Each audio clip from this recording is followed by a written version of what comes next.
another NEET death. இனி எவ்வளோ பார்க்க போகிறோன்னு தெரியல. ஒரு சைடு பார்த்தா அதே எக்ஸாமில் ஆல் இந்தியா ரேங்க் ஒன் வந்து நம்ம பையன் ஒன்று எடுத்ததுதான் ரொம்ப சந்தோஷமாக இருந்துச்சு. பிகாஸ் நம்மளை எப்படி ப்ரொஜெக்ட் பண்ணிகிட்டே இருந்தாங்கன்னா, தமிழ்நாடு ஸ்டூடெண்ட்ஸ்னால நீட் வந்து கிளியர் பண்ண முடியாது, அதனால தான் வந்து இந்த எக்ஸாம் வேணான்னு சொல்லிட்டு இருக்காங்க, இதுக்கு அகைன்ஸ்டாக இருக்காங்கன்னே வந்து ஒரு பெரிய ஒரு நம்மளால் வந்து ஒரு ஒரு ஒரு நம்மளால் ஏதோ இந்த எக்ஸாமை கிளியர் பண்ண முடியாதுங்கிற மாதிரியே ப்ரொஜெக்ட் பண்ணிகிட்டே இருந்தாங்க. அதெல்லாம் உடச்சிட்டு ஒரு பையன் வந்து ஃபர்ஸ்ட் எடுத்தோடனே ரொம்பவே சந்தோஷமாக இருந்துச்சு. இது வந்து ஒரு லைக் அவனை மட்டும் ஒருத்தன் வந்துட்டான் அப்படிங்கிறது கிடையாது. ஒரு வாட்டி ஒருத்தன் வந்து உள்ளே வந்துட்டான், அவனை ஃபாலோ பண்ணி வர்றதுக்கு நிறையா ஸ்டூடெண்ட்ஸ் இருக்காங்க. ஸோ ரொம்ப சந்தோஷமாக இருந்துச்சு. பட் அதே வருஷம் அந்த எக்ஸாம் கிளியர் பண்ண முடியாமல் நிறைய பேரும், சில பேர் தப்பான முடிவு எடுத்தவங்களும் இருந்தாங்க. இப்போது ரீசெண்டாக சென்னையில் ஒரு பையன் இந்த எக்ஸாம் கிளியர் பண்ண முடியாமல் ஒரு தப்பான முடிவு ஒன்று எடுத்துட்டான். உங்கள் எல்லாருக்கும் தெரிஞ்சிருக்கும்னு நினைக்கிறேன். இதில் யார் மேலே நம்ம தப்பு சொல்கிறது? அந்த பையன் மேலேயா, இல்லை அவங்க பேரண்ட்ஸ் மேலேயா, இல்லை அவங்க ரிலேட்டிவ்ஸ் மேலேயா, இல்லை அவங்க ஃப்ரெண்ட்ஸ் மேலேயா, இல்லை அவன் கோச்சிங் போன அந்த இடத்து மேலேயா, இல்லை அவனுக்கு கைடன்ஸ் கொடுத்தவங்க மேலேயா, இல்லை சொசைட்டி மேலேயா, இல்லை கவர்மெண்ட் மேலேயா, இல்லை அதுதான் அவனோட தலையெழுத்து அப்படின்னு விட்டுட்டு போயிடுறதா? எனக்கு இந்த நியூஸு, இந்த மாதிரியான நியூஸை கேட்க பார்க்க எனக்கு என்னால் வந்து இந்த எக்ஸாம் வந்து ரொம்ப டஃப்பாக இருந்துச்சு. அதனால் என்னால் கிளியர் பண்ண முடியல. அதனால் நான் வந்து இப்படி தப்பான ஒரு முடிவு எடுத்துட்டேன். என்னால் வந்து வீட்டில் ப்ரெஷர் தாங்க முடியல, வீட்டில் ரொம்ப ஃபோர்ஸ் பண்ணாங்க, இல்லை வீட்டில் வந்து ரொம்ப ஃபினான்ஷியலாக டவுனாக இருக்காங்க, அதனாலேயே என்னால் வந்து இதில் கான்சன்ட்ரேட் பண்ண முடியல, அதனால் இந்த எக்ஸாம் கிளியர் பண்ண முடியல, அதனால் வந்து நான் ஒரு தப்பான ஒரு முடிவை எடுத்துட்டேன். இல்லை சின்ன வயசுலேருந்தே என்னோடய கனவே இது தான், டாக்டர் தான். அது இல்லை அப்படிங்கிற நினச்சக்கப்புறம், இல்லை அது இல்லை அப்படின்னு ஆனதுக்கப்புறம் என்னால் அதை நினச்சி கூட பார்க்க முடியல. அதனால் வந்து நான் இப்படி ஒரு தப்பான ஒரு முடிவை எடுத்துட்டேன் அப்படின்னு. இதில் சில ஸ்டூடெண்ட்ஸ் வந்து கடைசி அந்த டெத் நோட்ஸ்லாம் எழுதி வச்சுட்டு போவாங்க. அதில் வந்து சாரி அம்மா அப்பா, இல்லை மிஸ் யூ அம்மா அப்பா, எனக்கு என்ன பண்ணணும்னு தெரியல, யார்கிட்ட சொல்லணும்னு தெரியல, அதனால் இந்த தப்பான முடிவு எடுத்துட்டேன் அப்படின்னு நிறையா ஸ்டூடெண்ட்ஸ் வந்து எழுதி வச்சுருக்காங்க. நீங்கள் கேட்கலாம், இவ்வளோ பாசம் வச்சுருக்கேன் அம்மா அப்பா மேலே, அவங்கள பற்றி யோசிக்கலையா, அவங்கள பற்றி யோசிக்காமல் ஏன்டா இப்படி ஒரு தப்பான முடிவு எடுத்துட்ட அப்படின்னு நிறைய பேர் கேட்கலாம். இது ஒன்றும் லைக் காலையில் முடிவு பண்ணிவிட்டு நைட் வந்து பண்ணக்கூடிய ஒரு விஷயம் கிடையாது. அவனுக்கு தான் தெரியும், அவன் எத்தனை நாள் தூங்காமல் நைட்டெலாம் முழிச்சிருந்து புலம்பிட்டு, இதை யார்கிட்ட சொல்கிறதுன்னு தெரியாமல், சொன்னால் என்ன நினைப்பாங்கன்னு தெரியாமல். ஏன்னா நம்ம பேரண்ட்ஸ் மேலே இருக்கிற ஒரு சின்ன தப்பு நான் சொல்லக்கூடியது வந்து, சின்ன வயசுலேருந்தே வந்து எல்லாத்தையுமே சொல்லி வச்சுருவாங்க. இவன் வந்து டாக்டர், இவன் வந்து இதுன்னு சொல்லி வச்சுருவாங்களா. அந்த பையனும் வந்து ஒரு பாயிண்டில் நம்ப ஆரம்பிச்சிடுவான். பட் அவனால் அது முடியல அப்படிங்கும்போது அதை வந்து யார்கிட்ட சொல்லணும்னு தெரியல. பேரண்ட்ஸை சொன்னால் அவங்க என்ன நினைப்பாங்க, அவங்களும் கஷ்டப்படுவாங்களே, அவங்கள்ட்ட சொல்லக்கூடாது. ஃப்ரெண்ட்ஸ்கிட்ட சொன்னால் எந்த ஃப்ரெண்ட்ஸை சொல்கிறதுன்னு தெரியல, அவங்க எதாவது கிண்டல் பண்ணுவாங்களா, இல்லை வந்து வேறு யார்கிட்ட சொல்லணும்னு தெரியாமல் அவங்களுக்குள்ளேயே வச்சுருந்து இல்லை ஃபுல்லாக எக்ஸாஸ்ட் ஆகி எதுவுமே பண்ண தெரியாமல் கடைசி தான் இந்த மாதிரியான ஒரு முடிவை அவங்க வந்து எடுக்கிறாங்க. இதில் வந்து சில பேர் வந்து சொல்லுவாங்க, சூசைட் பண்ணுறதுலாம் ஒரு கோழைத்தனமான விஷயம். ஸோ அதெல்லாம் நம்பிட்டு அவன் வந்து ஒரு கோழையாக தன்னோட உயிரை எடுத்துக்கிறான்.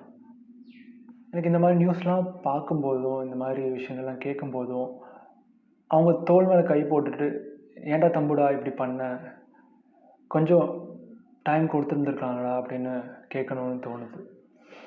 எனக்கு புரியுது, மற்றவங்க மாதிரி இல்லாமல் லைக் டாக்டர் அப்படிங்கிறத வச்சு தான், அதை சென்டராக வச்சு தான், அதை சுற்றி தான் அவனோட லைஃபே வந்து அவன் வந்து கற்பனை பண்ணியிருப்பான், இமேஜின் பண்ணியிருப்பான். இப்போது அந்த சென்டரான விஷயமே இல்லை அது கிடைக்காது அப்படின்னு தெரிஞ்ச உடனே அவனால் வந்து கற்பனை கூட பண்ணி பார்க்க முடியல. அது இல்லாமல் அவன் லைஃப்பில் வந்து அவன் என்ன பண்ண போகிறான்னு தெரியல, அது இல்லாமல் அவனால் யோசிச்சு கூட பார்க்க முடியல. அப்படிங்கிறபோது தான் இந்த மாதிரியான ஒரு தப்பான டெசிஷனை வந்து அவன் எடுக்கிறான். என்னோடய ஃப்ரெண்டு வந்து எனக்கு, நானும் ஒரு ஆஸ்பிரண்ட் தான். ஸோ என்னோடய ஃப்ரெண்டு வந்து எனக்கு வந்து ஒரு சூப்பரான ஒரு அட்வைஸ் வந்து சொன்னான், ரொம்ப வேல்யூபிளான ஒரு அட்வைஸ். ஸோ அதை நான் இந்த இடத்துல சொல்லணும்னு நினைக்கிறேன். உனக்கு லைக் லைஃப் வந்து ஒரு காயின் மாதிரி.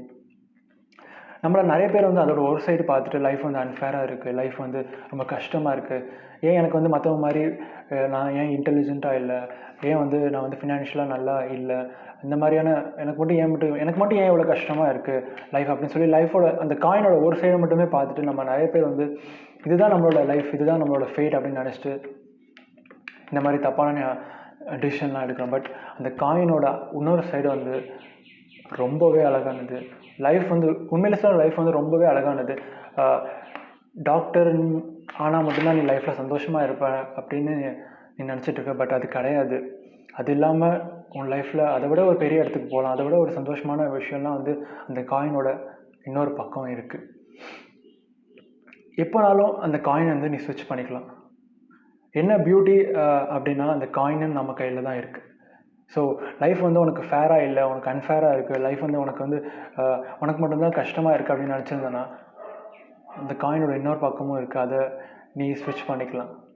அன்ஃபேராக இருக்க லைஃப்பை ஃபேராகவும் உன்னால் மாற்ற முடியும், அதுவும் கையில் தான் இருக்குது. ஸோ காயினோட ஒரு சைடை மட்டுமே பார்த்துட்டு அதுதான் லைஃப்னு டிசைட் பண்ணிட்டு தப்பான முடிவுகள் நிறைய பேர் எடுக்கிறாங்க.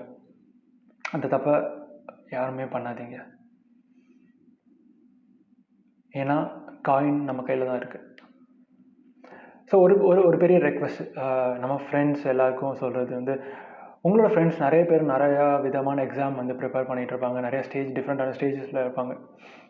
இது வரைக்கும் அவங்கள்ட்ட எத்தனை பேர் ரெகுலராக பேசுகிறீங்க அப்படின்னு தெரியாது. பட் தயவு செஞ்சு இதுக்கப்புறம் அவங்கள்ட்ட வந்து கொஞ்சம் அப்பப்போ பேசுங்க. அவங்களுக்கு வந்து சின்ன சின்ன மோட்டிவேஷன் கொடுங்க. நீங்கள் சொல்கிற நம்ம சொல்கிற சின்ன சின்ன வார்த்தை கூட அவங்களுக்கு வந்து ஒரு பெரிய டிஃப்ரென்ஸ் கொடுக்கும்.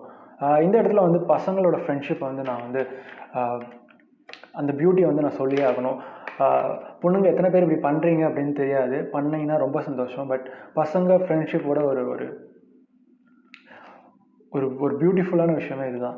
ஸோ நம்ம வீட்டில் எவ்வளோ பிரச்சனைனாலும் சரி, இல்லை வந்து ஒரு பையனுக்கு அந்த அவங்க வீட்டில் அப்பா கூட சண்டை, இல்லை அந்த வேலையில் வந்து டென்ஷன், வேலையை விட்டுட்டு வந்துட்டான், இல்லை வந்து ஓடி வந்துட்டான் அப்படிங்கிற மாதிரி நிறையா எந்த மாதிரி இவ்வளோ பெரிய பிரச்சனை இருந்தாலும் நம்ம பசங்க என்ன சொல்லுவாங்க பார்த்தீங்கன்னா, விட்றா மச்சான் பார்த்துக்கலாம், இவ்வளோதான், விட்றா மச்சான் பார்த்துக்கலாம். அவனுக்கு வந்து அதுக்கப்புறம் என்ன பண்ண போகிறோம் எதுவுமே தெரியாது. பட் இருந்தாலும் அந்த டைமில் அவன் சொல்கிறக்கூடிய இந்த சின்ன சின்ன வார்த்தை கூட அவ்வளோ பெரிய ஒரு பெரிய ஆறுதல், ஒரு பெரிய வந்து ஒரு மோட்டிவேஷன், பெரிய ஒரு தவறான ஒரு முடிவு எடுக்கக்கூடிய நிலையில் வந்து இந்த மாதிரியான சின்ன விஷயம் கூட அந்த டெசிஷனை எடுக்க வேணாம் அப்படின்னு அவனுக்கு நினைக்க வைக்கும்.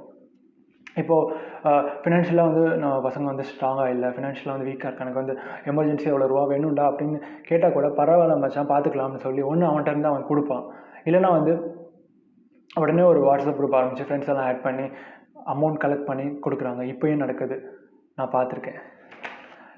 ஸோ உங்களோட ஃப்ரெண்ட்ஸ் எத்தனை பேர் இந்த மாதிரி எக்ஸாம் ப்ரிப்பேர் பண்ணியிருக்காங்களோ அவங்கள்ட்ட வந்து பேசி இந்த மாதிரி சில விஷயங்கள் வந்து அப்பப்போ பரவாயில்ல பார்த்துக்கலாம், கஷ்டமாக இருந்துச்சுன்னா லைக் விட்றா மச்சான் பார்த்துக்கலாம், இன்னொரு வாட்டி நம்ம ட்ரை பண்ணலாம், இல்லை இன்னும் கொஞ்சம் ட்ரை பண்ணலாம், அந்த மாதிரி சின்ன சின்ன விஷயங்கள் அவங்களோட பேச ட்ரை பண்ணுங்கள்.